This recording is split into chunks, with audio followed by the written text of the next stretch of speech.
Hello दोस्तों, हिंदी की बिंदी channel में आप सभी का स्वागत है। तो दोस्तों, आज के इस वीडियो में हम बात करने वाले हैं शरद जोशी के प्रतिनिधि व्यंग्य के बारे में।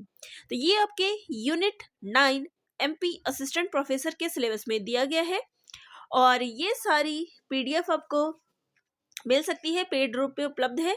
तो जिनको भी ये पीडीएफ चाहिए आप मुझसे टेलीग्राम पे कांटेक्ट कर सकती है। तो आप सभी को ये पीडीएफ जो है पेड रूप में उपलब्ध हो जाएगी। तो जिनको चाहिए एक बार मुझसे बात कर लीजिएगा, ठीक है। चलिए, आज हम शुरू करेंगे इनके प्रतिनिधि व्यंग्य के बारे में।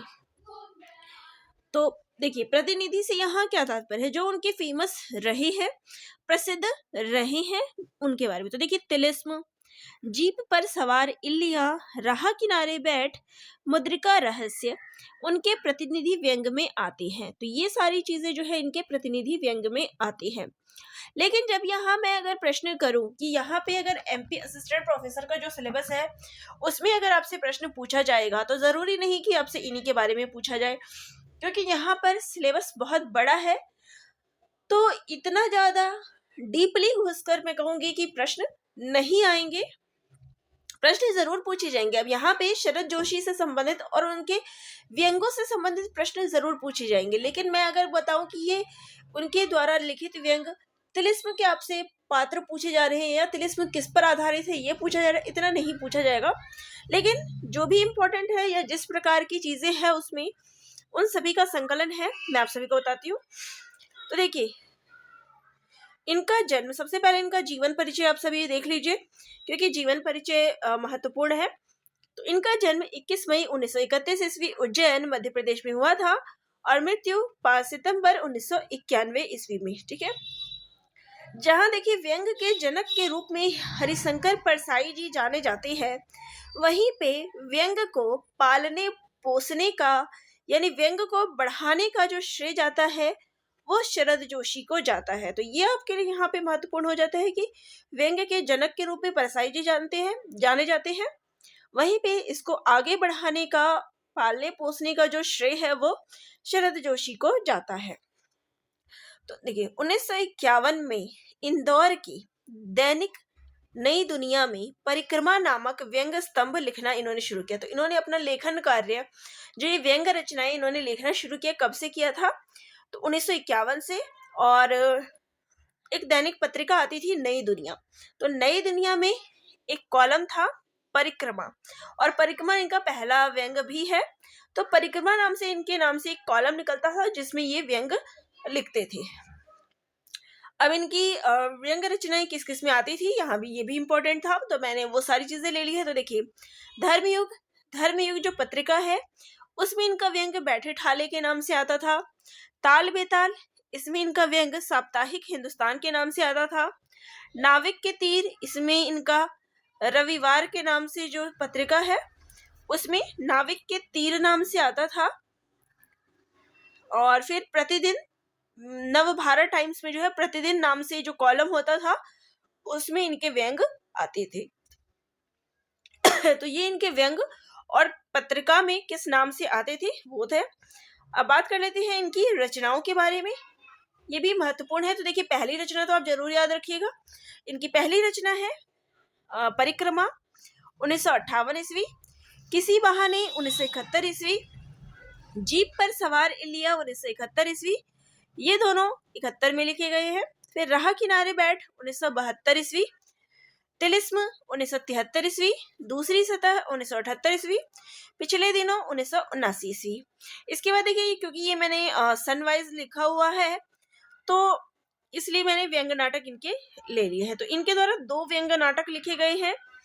एक था गधा उर्फ अलादाद खां, दूसरा है अंधों का हाथी 1979 ईस्वी, ठीक है। फिर इसके बाद आ जाते हैं इनकी व्यंग रचनाएं, जो है मेरी श्रेष्ठ व्यंग रचनाएं 1980 ईस्वी, यथासंभव 1985 ईस्वी, हम भ्रष्टन के भ्रष्ट हमारे 1987 ईस्वी, मुद्रिका रहस्य 1992 ईस्वी, जादू की सरकार 1993 ईस्वी, यत्र तत्र सर्वत्र 2000 ईस्वी, फिर यथासंभव 2008 ईस्वी और राग भोपाली 2009 ईस्वी। तो ये इनके द्वारा रचित व्यंग संग्रह है। तो चलिए, मैं आपको इनकी जो रचनाएं हैं उनसे संबंधित चीजें बताती हूँ कि इनकी व्यंग रचनाओं में क्या क्या चीजें हैं। तो सबसे पहले जो इनकी रचना है वो है परिक्रमा 1958 ईस्वी। यह उनकी प्रथम रचना है, जिसमें 1953 से 1955 के बीच इन्होंने जो भी रचनाएं लिखी है उनका संकलन है। इसमें 60 नटखट लघु निबंध संकलित है। और इसका जो विषय है वो क्या है, इसमें तत्कालीन राजनीतिक, सामाजिक, सांस्कृतिक, शैक्षणिक, साहित्यिक विसंगतियों पर प्रहार किया गया है। आम आदमी से जुड़ी वस्तुओं और समस्याओं का इसमें वर्णन किया गया है।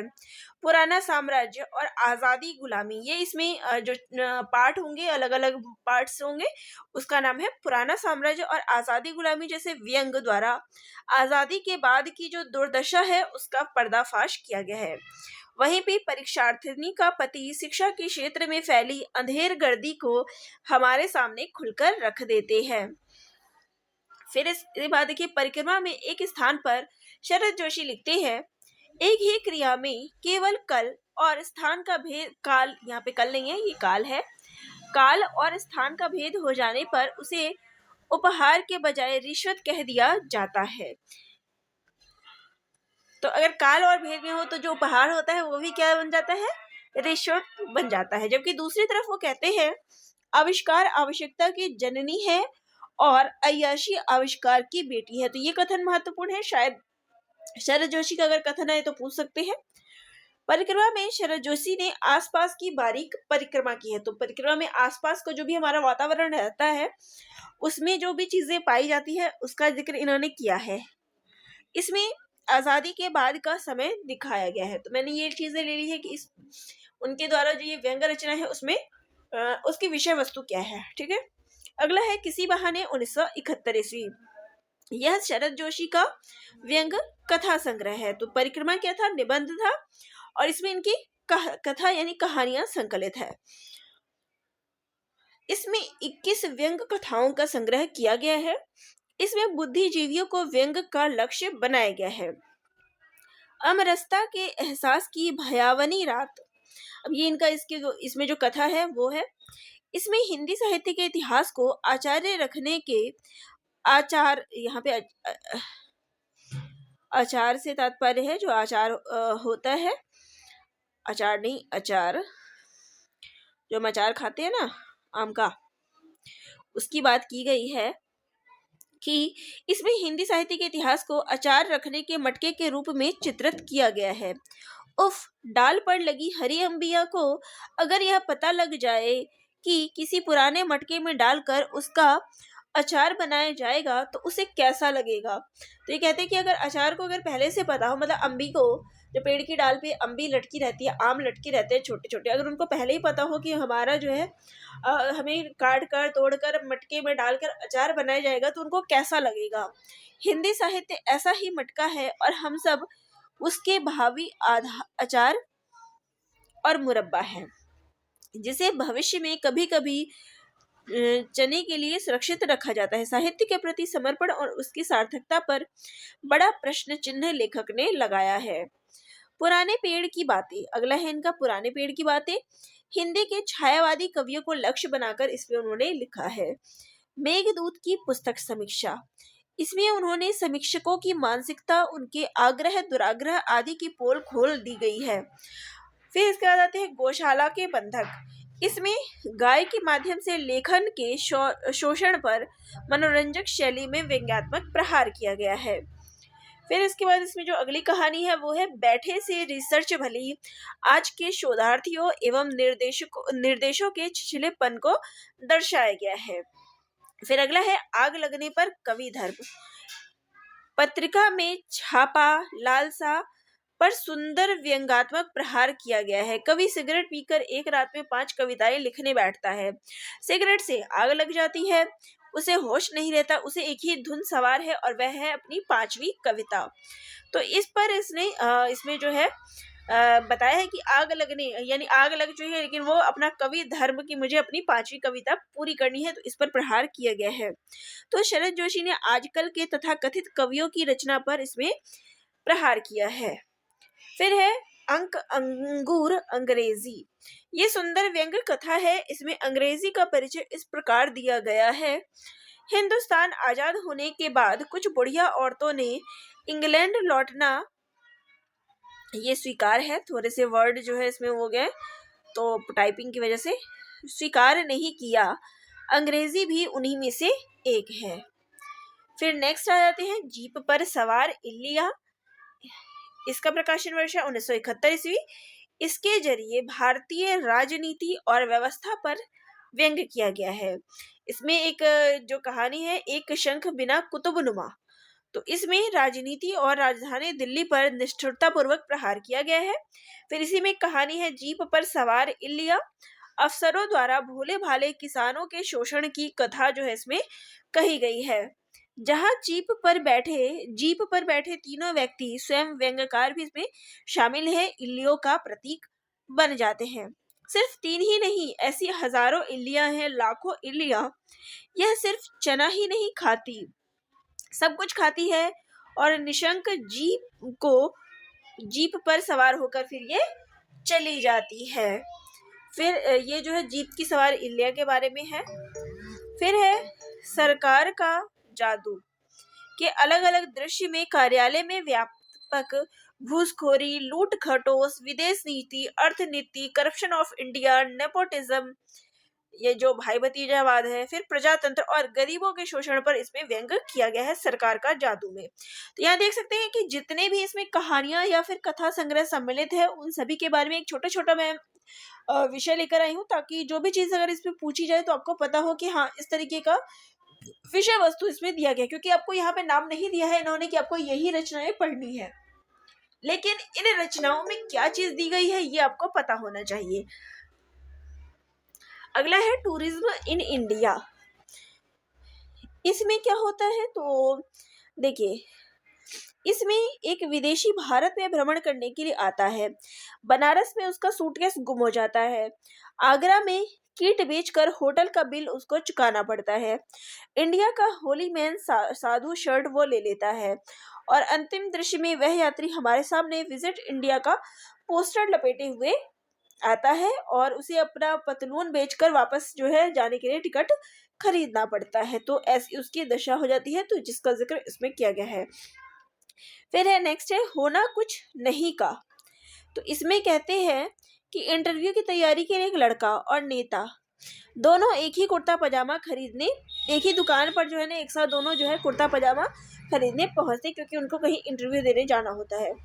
तो नेता का कथन, तो नेता वहां कहता है कि जो व्यक्ति परिस्थितियों को देखकर अपने को बदल लेता है वह वाकई होशियार है। मनुष्य को चाहिए कि वह जैसा समय देखे वैसा करे, चाहे मन मार कर ही सही। यह नेताओं की कहने पर ही यहाँ कहानी अगर कहने पर ही उस युवक को नौकरी मिलेगी। तो जीवन की कटु अनुभव और यथार्थ की जमीन से लिया गया एक ऐसा व्यंग है जो लक्ष्य पर चारों ओर से प्रहार करता है और फिर उस एक केंद्र में खड़ा होकर अपने चारों ओर फैली संगतियों पर तीव्र बाणों की वर्षा करने लगता है। तो देखिए, आजकल भी ऐसी ही व्यवस्था है कि जब भी आप नौकरी करने जाते हैं, नौकरी लेने के लिए जाएंगे, तो आपको कहीं ना कहीं जो है अगर आपकी जान पहचान है तभी आपकी नौकरी कहीं लग पाती है। तो इस चीज पर इसमें व्यंग किया गया है।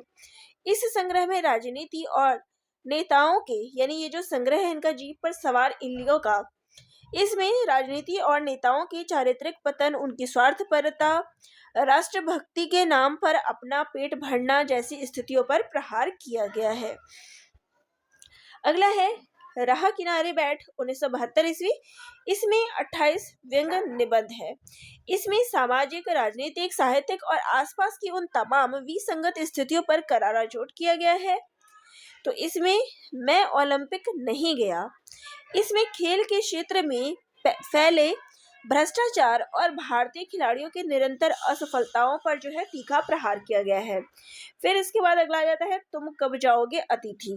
तो इसमें मानव के एकाकीपन, अगर आपने वो मूवी देखी होगी अतिथि तुम कब जाओगे, परेश रावल जो अजय देवगन के घर पे मेहमान बन के आ जाता है, तो वही ये कहानी है, जो ये स्टोरी है अतिथि तुम कब जाओगे, ये वही स्टोरी है जो आपने उस मूवी में देख रखी है। तो आपको स्टोरी तो पता ही है कि मानव के एकाकीपन की ओर अग्रसर मनोवृत्ति पर विश्लेषणात्मक व्यंग किया गया है। एक जमाने में ये कहा जाता था अतिथि देवो भव, ये शिक्षा दी जाती थी, किंतु आज के इस महंगाई के युग में अतिथि के चतुर्थ दिवस पर ही यह प्रश्न बार बार उमड़ने घुमड़ने लगता है कि वह घर कब छोड़ेगा। इसके बाद अगला है विज्ञप्ति में। इसमें लोगों की आत्मदर्शन की प्रवृत्ति पर प्रहार किया गया है। अगला है घास छीलने का पाठ्यक्रम। इसमें बिना सोचे समझे योजना विहीन पाठ्यक्रम लागू करने की प्रशासनिक मनोवृत्ति पर प्रहार किया गया है। तो यहाँ आजकल जो मनोवृत्ति चल रही है कि पाठ्यक्रम में कुछ भी लागू कर देते हैं, तो शिक्षा में जो ये चीजें योजना विहीन जो पाठ्यक्रम लागू किया जाता है उस पर व्यंग किया गया है। अगला इनका संग्रह है तिलिस्म, जिसका प्रकाशन वर्ष है 1973 ईस्वी। इसमें 14 रचनाएं जो है इनकी संकलित है। इसमें अधिकांश रचनाओं में, अब देखिए इसका विषय जैसे तिलिस्म तो आजकल आपको देखने को नहीं मिलता, ये पुरानी कथाओं जो प्राचीन होते थे उसी में मिलते थे। तो इसमें अधिकांश रचनाओं में प्राचीन चित्र को, यह मित्र नहीं चित्र है, को बहुत बारीकी के साथ समसामयिक संदर्भों से जोड़कर प्रासंगिक बना गया। यानी कि पुरानी जो घटनाएं हुई हैं, ऐतिहासिक घटनाएं, तो आप तिलिस्म से याद रखिएगा कि तिलिस्म जो है वो पुरानी घटनाएं होती थी। तिलिस्माद भी चीजें जो पुरानी घटनाओं में मिलते थे, तो उनको आज के संदर्भ में जोड़कर इसको बनाया गया है। तो ऐतिहासिक और पौराणिक घटनाओं तथा कथानकों को आधुनिक परिस्थितियों के साथ जोड़कर जीवंत बना दिया गया है। ठीक है, तो इसमें एक कहानी है बुद्ध के दांत। इसमें अंतर्राष्ट्रीय राजनीति पर बहुत कुछ सोचने के लिए विवश कर देती है। अगला है मुद्रिका रहस्य, जो मैंने पहले भी बताया कि इंपॉर्टेंट है। तो इसमें मुद्रिका, देखिए मुद्रिका क्या था, अंगूठी। तो अंगूठी से आपको याद आ जाएगा कि दुष्यंत शकुंतला की जो कहानी है, सारी कहानी अंगूठी पर ही थी। तो दुष्यंत शकुंतला के संदर्भ में जो है बात चलती है। शरद जोशी ने एक जगह जो है इसके बारे में लिखा है, कहो राजा दुष्यंत क्या हाल है। माया ने कैदी को ठोकर मारते हुए कहा। तभी उसने अनुभव किया कि उसकी पीठ में एक कटार चुभ रही है और साथ में आए दुष्यंत ने उसका मुंह कसकर पकड़ रखा है। घुंडीराज ने माया के हाथ पैर बांध उसे कोने में पटक दिया। फिर कैदी राजा के बंधन काटते हुए कहा, मैं हूँ घुंडीराज, आप निश्चिंत रहे, मैं आपको छुड़ाने आया हूँ। तो ये आपको मुद्रिका रहस्य का जो कहानी है वो आपका पता चल गया। तो इसमें दो कहानी मैंने आपको बता दी, एक मुद्रिका रहस्य जो मैंने आपको कहा कि इम्पोर्टेंट है। चलिए अगली जिनकी रचना है वो है दूसरी सतह, जिसका प्रकाशन वर्ष है 1978 ईस्वी। शिक्षा, राजनीति, विकास, बौद्धिकता और प्रशासन की बहुत संख्या की विसंगतियों पर, ये बहु आएगा, बहुसंख्या की विसंगतियों पर, तो शिक्षा, राजनीति आदि क्षेत्रों में जो ये विसंगति देखने को मिलती है, इस पर इसमें प्रहार किया गया है। विषय वस्तु की दृष्टि से इस संग्रह में राजनीतिक रचनाएं जो है अधिक है। शीघ्र प्रवेश ले, ये इनका है। इसमें इस विद्वान से शीघ्र प्रवेश ले, इस विद्वान से उस विद्वान तक, तो यहाँ तक इसका नाम है। इसमें देश की शैक्षणिक अव्यवस्था और साहित्यिक मठाधीशों पर जमकर प्रहार किया गया है। तो नाम से भी देख सकते हैं कि यहाँ से वहाँ बात हो रही है कि विद्वान जो है एक जगह से दूसरे जगह की बात हो रही है। जो साहित्यिक जो मठाधीश जो मठाधी होते हैं उस पर इसमें व्यंग किया गया है। फिर अगला है एक क्रिकेट मैच। तो क्रिकेट मैच होगा तो इसमें इस पर बात होगी। तो खिलाड़ियों की चयन में पक्षपात तथा लगातार असफल प्रदर्शन की पड़ताल जो है इसमें की गई है। पद्म भूषण, पद्मश्री, पीएचडी, ये इनकी रचना का नाम है। इसमें पुरस्कार वितरण के पक्षपात और उनकी उपयोगिता पर व्यंग किया गया है। ये सारी कहानियां इनकी दूसरी सतह में संकलित है। फिर अगला है कड़ी चेतावनी। नेता, पुलिस, पत्रकार आदि के बीच स्थापित गहन अंतर संबंधों की भीतरी तह में प्रवेश कर अव्यवस्था के वास्तविक कारणों से अवगत कराने का इसमें प्रयास किया गया है। फिर है अगली रचना इनकी पिछले दिनों 1979 ईस्वी। इसमें कुल 27 व्यंग रचनाएं जो है इनके द्वारा सम्मिलित है। इसमें ही इनके द्वारा रचित हम भ्रष्टन के भ्रष्ट हमारे संकलित है।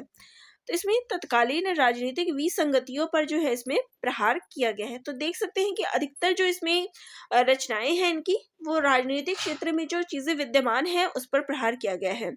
राजनीतिक, सामाजिक और नैतिक क्षेत्र में हुए अवमूल्यन और हमारी करनी कथनी के बीच आए विरोधाभास का पर्दाफाश करने का प्रयास जो है इन्होंने किया है।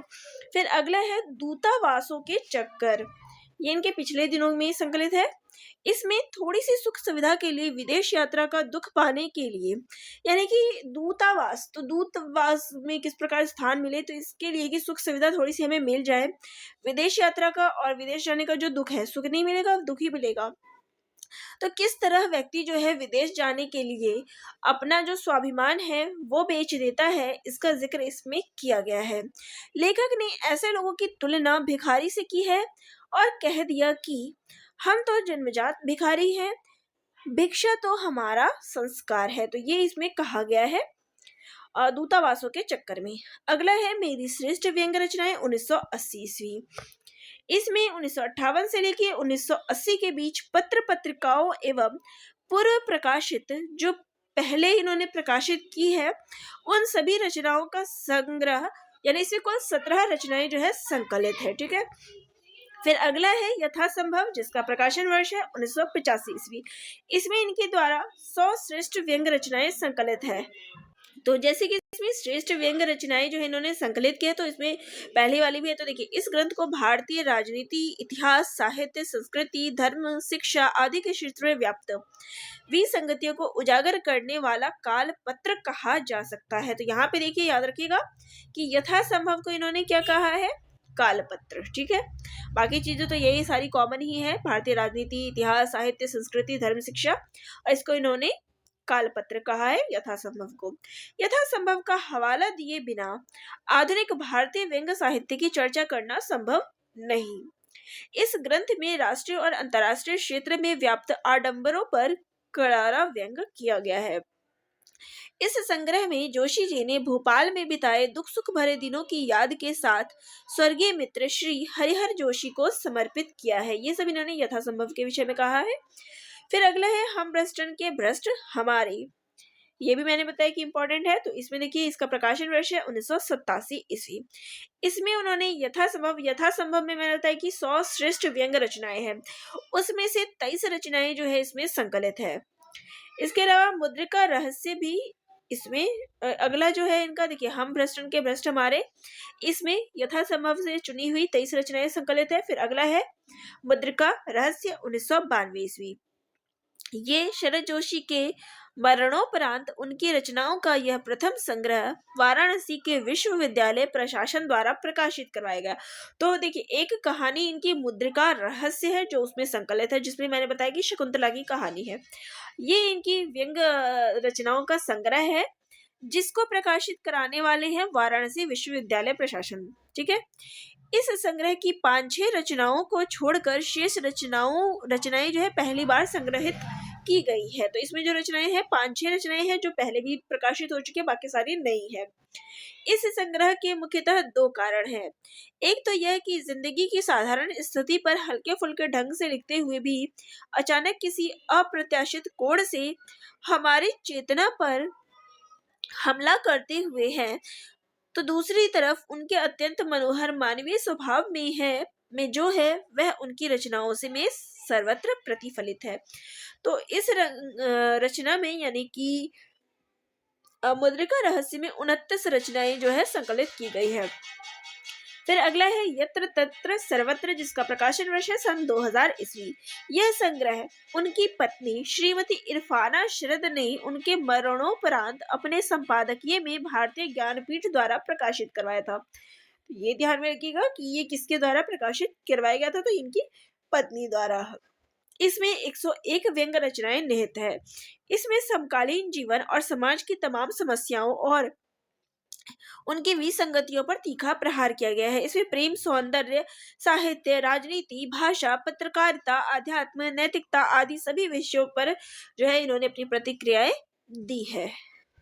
तो ये हो गया इनके द्वारा जितनी भी व्यंग्य रचनाएं थी, उन सभी व्यंग्य रचनाओं में क्या फेमस है, क्या प्रसिद्ध है और उनमें कौन कौन सी कहानी जो है, जैसे कि मैंने अगर किसी में बताया है कि 29 रचनाएं हैं, लेकिन उन 29 रचनाओं में अगर एक दो काफ़ी पॉपुलर है तो उन सभी रचनाओं को भी मैंने आप सभी को बताया। तो किस कहानी में यानी किस व्यंग संग्रह में, यहाँ मैं व्यंग संग्रह बोलूँगी, तो उनकी जितनी भी व्यंग संग्रह है वो मैंने आप सभी को बताए।